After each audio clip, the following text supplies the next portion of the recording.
Bueno, como lo anuncié, Walter Creni con nosotros. Bienvenido, Walter, gracias por venir, ¿eh? No, muchas gracias a todos por la invitación y buenas noches a Bueno, todos.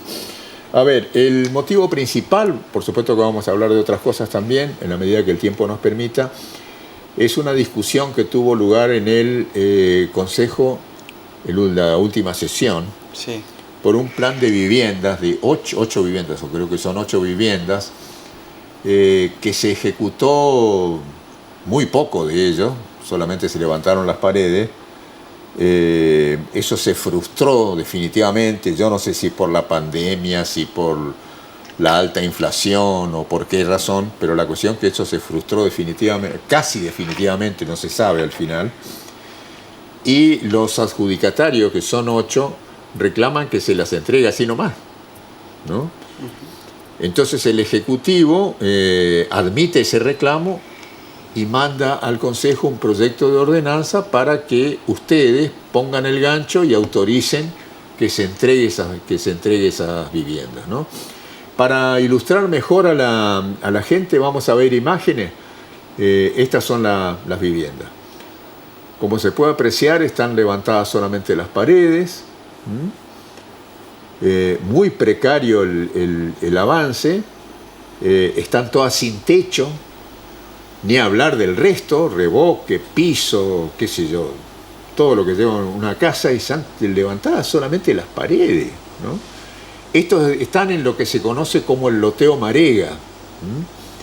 Pero me gustaría que me cuentes la historia de esto, Walter, porque ese loteo Marega quedó bautizado así porque se llevó a cabo sobre un terreno que era un terreno amplio, grande, que era propiedad de Marega y que fue usurpado. exactamente. ¿No? A ver, contame, por favor. Bien, son 7 viviendas las que se licitaron. 7 las que se licitaron en marzo del año 2023 por un valor de 177 millones de pesos aproximadamente. Eso, para que la gente tenga idea, a valor dólar oficial en ese momento eran unos $700.000 y a valor de dólar blue eran unos $460.000. La cuestión es que las viviendas no fueron ejecutadas en su totalidad. ¿Pero con qué fondo se constituyó eso? Con el FISU. Era un fondo de nación, de la CISU, la FISU, que venían de nación para los municipios, para este tipo de desarrollo. Ya del gobierno de Alberto Fernández. Exactamente, el gobierno de Alberto Fernández. El primer punto es el siguiente. Nosotros no sabemos cuánto, si de los 177 millones, cuánto se recibió. Por otro lado, no sabemos qué certificados aprobó el inspector. Por ejemplo, una empresa que fue adjudicada hace hasta la platea con todo el entubado y viene un inspector, te dice, bueno, te apruebo un certificado por un 20%, por un 15%. Con ese certificado vos te vas y cobras. No sabemos en qué cantidad recibió la municipalidad. Entonces estamos pidiendo esa información para saber si lo que se recibió se terminó ejecutando en su totalidad. Como segundo punto, más allá de la necesidad habitacional que hay en Reconquista y que nadie la puede negar y que es realmente urgente, esas viviendas están muy lejos de ser una vivienda digna. Está bien, pero digamos que supuestamente se certifica para que se... ¿Y qué pasó? ¿Eso se terminó? ¿Se cortó? ¿Cómo se frustra eso? No tenemos la información. Nosotros la pedimos para que nos envíen la información para ver en qué estado se encuentra esa parte y el convenio que se había firmado en su momento. Esas dos informaciones no las tenemos. Si no, sucede lo que ocurrió con las cloacas en Villa Clelia, donde por palabra del presidente de Aguas Provinciales en ese momento dijo eso va a salir y al final el papel nunca apareció y el que aprobó eso fue el Consejo y el responsable es el Consejo. No debe suceder 2 veces lo mismo. Por otro lado... Ahora, está definitivamente terminado, esto no existe más, digamos, este convenio ya digamos, hay que darlo por finiquitado del todo, no existe la posibilidad de hacer un reclamo, nada por el estilo. Y nos tienen que mostrar O sea que ustedes no tienen la información. No la tenemos la información. Entonces no podemos aprobar algo sobre información que no tenemos. El segundo punto, suponte que se decide seguir adelante con estas obras. Ninguna empresa constructora va a querer llevar adelante la obra con gente habitando. Porque va a decir, ¿dónde empiezo? ¿Por adelante? ¿Empiezo por atrás?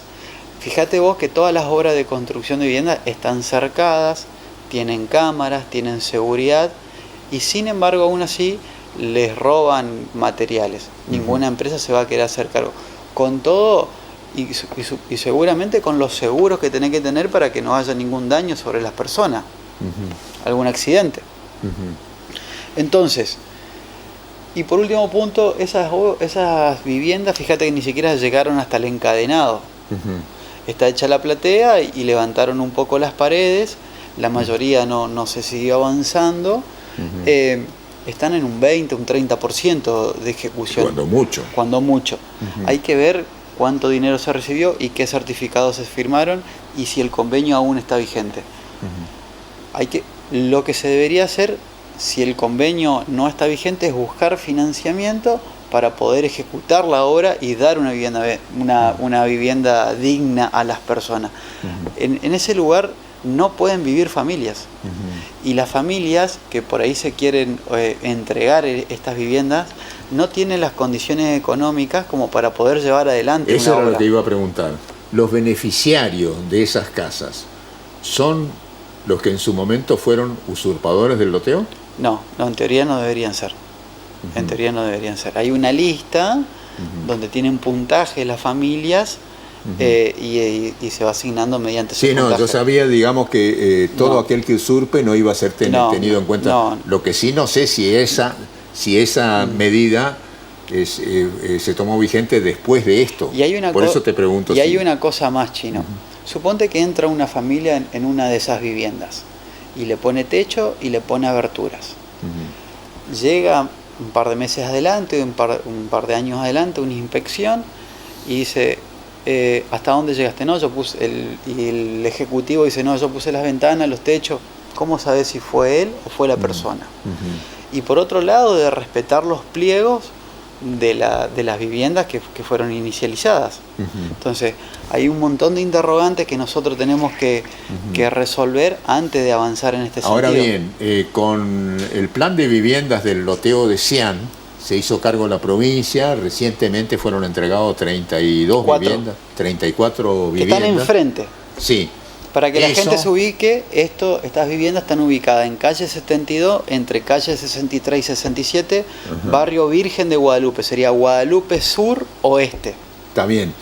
Lo que yo digo, se hizo una gestión ante la provincia en aquel momento, porque ese era un plan de la nación, 200 y pico de viviendas, que se frustra cuando ya el lío que se armó con la inflación altísima del año 2023, el hecho de que asume Milei y corta absolutamente todo, y la provincia se hizo cargo ante la gestión de la municipalidad. ¿No pueden hacer la misma gestión ante la provincia por 7 viviendas? Por eso mismo, nosotros tenemos que ver el convenio, ver cuáles son las cláusulas del convenio. En función a esas cláusulas del convenio nosotros podemos hacer propuestas. Cualquier idea que yo te pueda dar ahora sin información es una aventura, lo que te puedo decir, no hay información. Entonces es muy difícil tomar decisiones sin información correcta. Está bien, porque... Y hoy en día nosotros, como ya nos hemos quemado con leche, vemos la vaca y llora, entonces sin papeles no avanzamos en nada. Te estás refiriendo seguramente a la FER por la obra de cloacas a los barrios Villa Clelia, Obligado, etc. Exactamente. Bueno, yo en ese momento no estaba como concejal, pero sucedió. Confiaron en la palabra del presidente del directorio. Exactamente. Y se ensartaron. Exactamente. Bueno, yo decía que además de todas estas cosas que vos estás diciendo, el Estado no puede entregar... Eso no es digno. El Estado no puede entregar eso y mucho menos a beneficiarios de humilde condición. ¿Qué es lo que van a hacer? Van a poner una lona arriba, porque ni siquiera lo van a poder llenar de ladrillo, ¿no? Es lo más probable. ¿Te imaginás un periodista de un canal de Buenos Aires que vean, fíjense cómo entregó el Estado municipal o con la anuencia del Consejo las viviendas que entregaron a beneficiarios de la vivienda? Se arma un lío a nivel nacional y Reconquista se hace famoso por esto. No sé. Sí, y la parte más... Es mi modesta opinión, no sé. Y la parte más importante, que son seres humanos. Y esto está muy lejos de poder darle alguna oportunidad de crecimiento y de desarrollo económico a la familia, de que prospere en el futuro. La verdad que me parece... Es como que querer construir una gran Villa Miseria en Reconquista sería.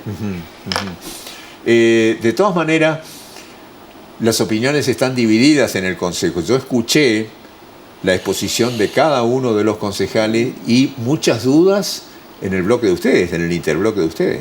Sí, bueno, les iremos solucionando, les iremos charlando. Entiendo las necesidades de las personas, lo que transcurre, pero esto está demorado hace años.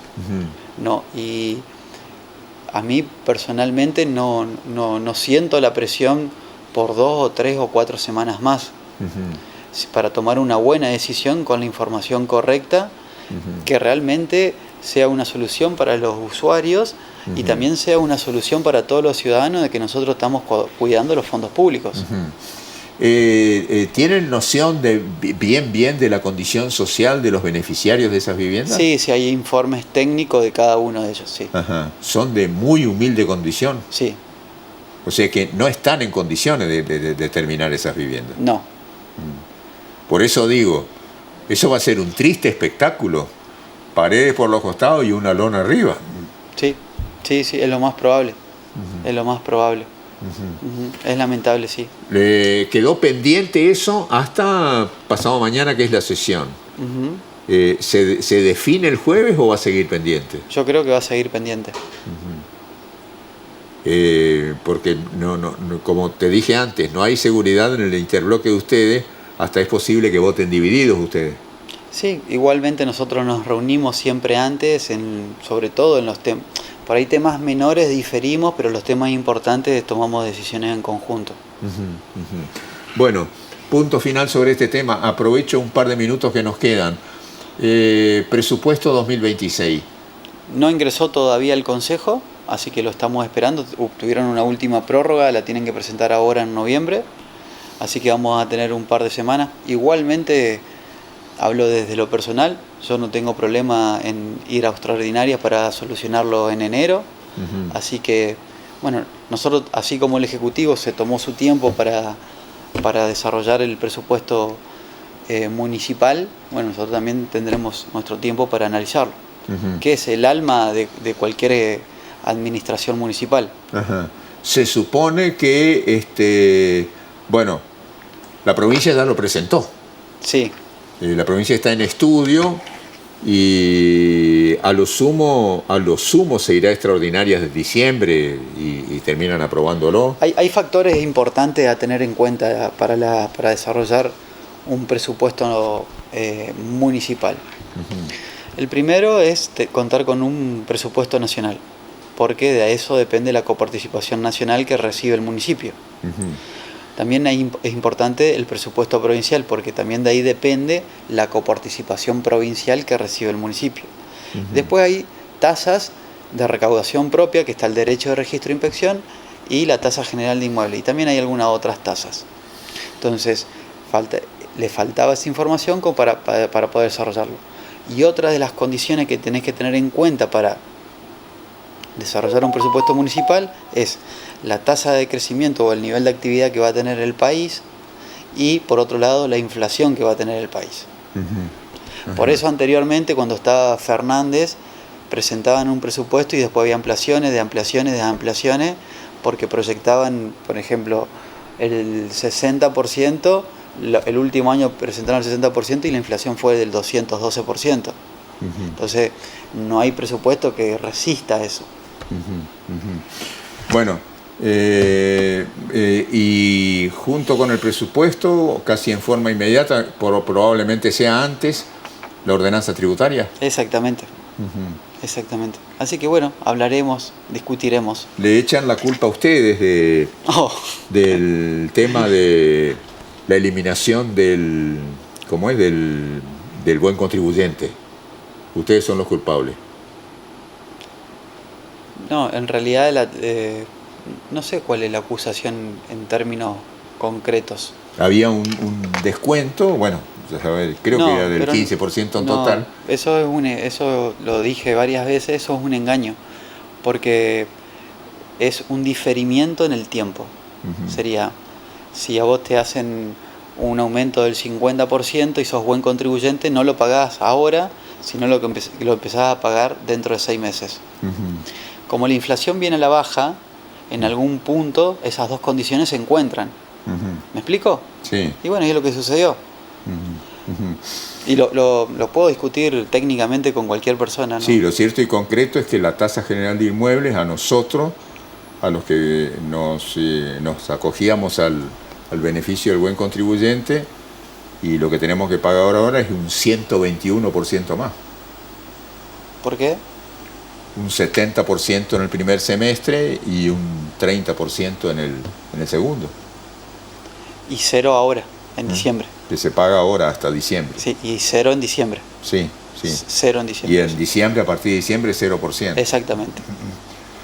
Bueno, Walter, vamos a ver cómo definen esto entonces el jueves. Lo cierto también es, Chino, para hablar, a ver, desde que nosotros obtuvimos mayoría en el Consejo, siempre fuimos intentando bajar las tasas del municipio. Y con los votos que tenemos lo hemos logrado. Incluso hemos bajado un punto el derecho a registro de inspección, que es uno de los principales ingresos que tiene de la parte productiva. Fíjate vos que Avellaneda, para la parte del derecho a registro de inspección, ronda el 0,4% de las ventas, y en Reconquista, de manera unánime, se aumentó del 0,5 al 0,7 en el 2019, usando la mayoría del oficialismo. Nosotros bajamos un punto, ese punto representa 2.000 millones de pesos anuales. Entonces tampoco es la cuestión de romperle la caja, pero que darle el tiempo como para que ellos vayan tomando la medida y racionalizando los gastos y estar en las mismas condiciones que están nuestros vecinos. Y de esa manera lograr que los empresarios tengan una condición más necesaria, no suficiente, como para que se quieran instalar en nuestra ciudad. Bueno, acá hay una pregunta que este tema me estaba olvidando, lo que pasa es que no tengo casi más tiempo. Preguntarle al concejal si está de acuerdo con el proyecto que presentó Aide Vargas de los impuestos. Dice, nosotros de la vecinal no estamos de acuerdo, tampoco somos tontos. ¿El proyecto de Aide Vargas es el que hace propio el Ejecutivo? Supongo que sí. Es decir, de descargar sobre las vecinales la posibilidad de incrementar el porcentaje de cumplimiento de la tasa, y ese porcentaje iría a las vecinales. Hay dos cuestiones. No todas las vecinales tienen personería jurídica.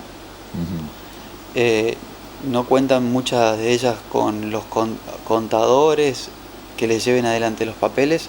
Incluso en algunas vecinales ha visto irregularidades y ha sido de público conocimiento. Por ejemplo, en la vecinal de las 314. Por otro lado, veo un punto de conflicto en hacer pelear a las vecinales con los vecinos, cuando el rol de recaudar y el poder de policía lo tiene el Ejecutivo, y para eso te votan. Yo la verdad que no veo que tenga buen asidero. Me parece que habría que buscar otro mecanismo. O sea que se va a discutir lindo esto. Gracias, Walter, por venir. No, gracias, buenas noches. Hacemos una pausa, enseguida nos estamos comunicando con Jesús Pérez, dirigente de pescadores del centro sur de la provincia, por este tema de la prohibición de exportar sábalos a partir de diciembre. Después de la pausa. Gracias.